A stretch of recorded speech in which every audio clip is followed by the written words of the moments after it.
Subscribe to our YouTube channel and press the bell icon for the latest updates.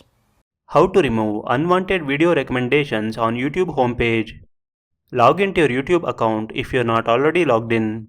In the YouTube homepage, locate the video you want to remove from the recommendations.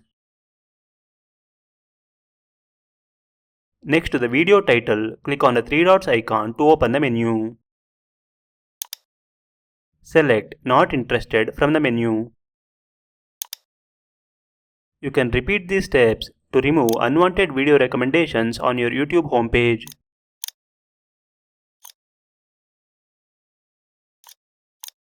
That's it. YouTube will stop recommending such videos on your YouTube homepage.